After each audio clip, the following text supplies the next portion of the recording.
ওই গাঁজাখোর সে ভয় পায় আমি গাঁজা সেবন করব কিভাবে, ঘুষখোর ভয় পায় আমি ঘুষ নেব কিভাবে, ডাকাত ভয় আমি ডাকাতি করব কিভাবে, চোর ভয় পায় আমার চুরি বন্ধ হয়ে যাবে, জালেম মনে করে আমার জুলুম বন্ধ হয়ে যাবে, ধর্ষক মনে করে আমি ধর্ষণ বন্ধ, আমার ধর্ষণ বন্ধ হয়ে যাবে।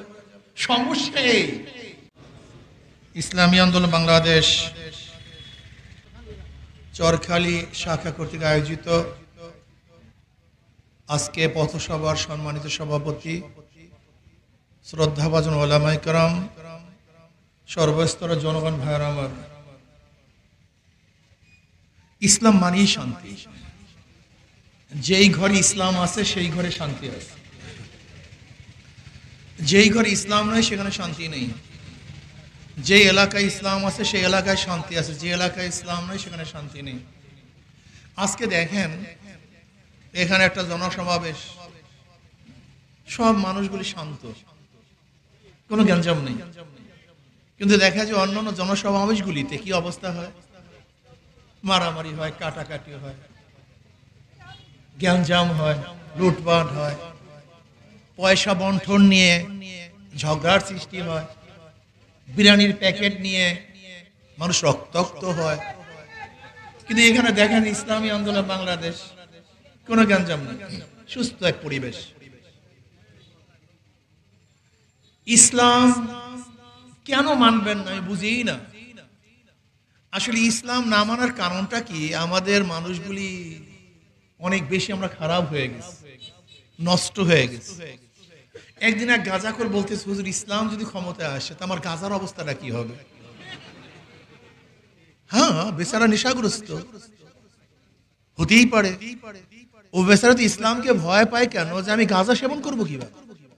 যেমন ওই গাঁজাখোর সে ভয় পায় আমি গাঁজা সেবন করব কিভাবে, ঘুষখোর ভয় পায় আমি ঘুষ নেব কিভাবে, ডাকাত ভয় আমি ডাকাতি করব কিভাবে, চোর ভয় পায় আমার চুরি বন্ধ হয়ে যাবে, জালেম মনে করে আমার জুলুম বন্ধ হয়ে যাবে, ধর্ষক মনে করে আমি ধর্ষণ বন্ধ, আমার ধর্ষণ বন্ধ হয়ে যাবে। সমস্যা এই। এবার আমি কি জবাব দিয়েছিলাম, আমি গাঁজাখোরকে বললাম, দেখো ভাই তুমি কি মসজিদে গিয়ে গাঁজা সেবন করতে পারবা? না হুজুর। আমি বলি কেন? পরিবেশ নেই।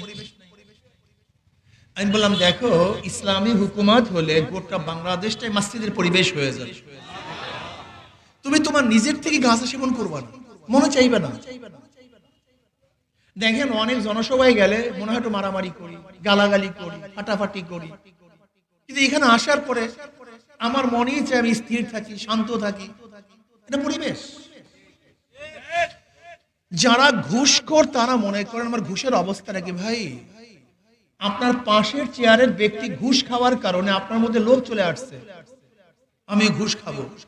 কিন্তু দেখেন যারা ঘুষখোর তাদের অবস্থাটা কি, বেচারারা পালিয়ে বেড়াচ্ছে, কেউ কোথায় যাচ্ছে, কানাডায়, সেখানে বেগম পাড়া গেছে।